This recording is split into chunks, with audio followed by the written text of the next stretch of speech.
Hello， 大家好，我们是草泥捏汉堡，今天为大家带来搞笑的论美漫《飞出来》第6季第5集。这一集主要讲关于智商的故事。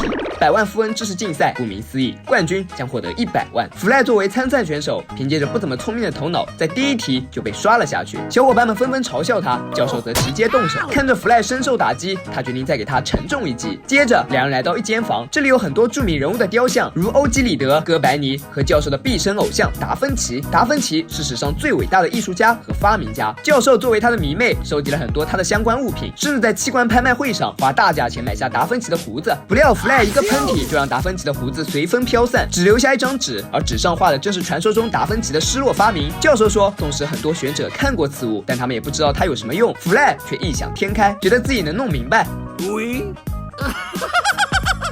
就连走在街上，汽车都看他不顺眼。2个礼拜后，等弗赖出院回到公司，大家正在研究达芬奇的失落发明。教授认为他在其他作品中藏了线索，便派班德去弄一张《最后晚餐》的副本。结果班德整了张原版，大家发现原版中的画中有很多诡异之处。约翰表示，也许达芬奇用了重绘。教授想不到他竟然这么聪明。约翰回答：那可不，我博士学位修的是美术学。于是通过激光扫描，一个惊天秘密浮现在众人的眼前。只见画中的圣徒雅各是机器人。为证明这件事的真假，大家又立即赶往罗马，来到圣徒雅各的墓穴。墓穴中有一些罗马数字。弗赖说：我知道了，我们在罗马。教授则表示：笨蛋，这是一种失传已久的数码。他表示我们要迈几步，答案是1步。在圣徒雅各的棺材中，大家果然看见里面是一个机器人。可就在班德敲他的宝石眼珠时，老鼠又使他复活。原来机器人并不是圣徒雅各，只是达芬奇给艺术家创造的模特。真正的圣徒雅各早已魂归故土。此外，机器人还告诉大家自己叫托尼，是达芬奇的秘密守护者。教授听后非常激动，立刻问托尼见过达芬奇吗？他的头发是什么味道？失落发明又有什么用呢？托尼答道：不知道，我不会告诉你们秘密就藏在喷泉里的。说完用鞭子使劲抽打自己，令自己假装领盒饭，根本不给众人再提问的机会。但教授是谁？就算没有托尼，一个海神雕像就足以让他找到喷泉的所在地。不过如今的喷泉十分危险，里面有巨型章鱼怪。班德才不想替教授卖命，可一听里面有硬币，他马上一跃而下，和章鱼怪展开了殊死搏斗。之后随着几声枪响，章鱼怪被解决。班德拿到48分钱，见泉底还有一个超大硬币，他又将它拿走。结果硬币下是个下水道，班德因此被水流卷走。剩下3人和尾随他们的托尼也紧跟其后。通过下水道，众人来到万神庙，且在这里看见维特鲁威人的雕像。注释：维特鲁威人是达芬奇创造的世界著名素描，现藏于意大利威尼斯的学院美术馆中，只有偶尔会被展出。注释完毕。雕像下面有一个投币口，教授让班德把大把币投进去，班德照做，像往常一样在硬币上套了绳子，硬币却不像往常那样回来，还让班德失去了一只手。好在大家又有新的发现，由于硬币出动机关，维特鲁威人雕像打开了一个地下室，它是达芬奇失落的工作室，里面有很多他的发明。教授对此不屑一顾。突然托尼出现，他对众人发起攻击。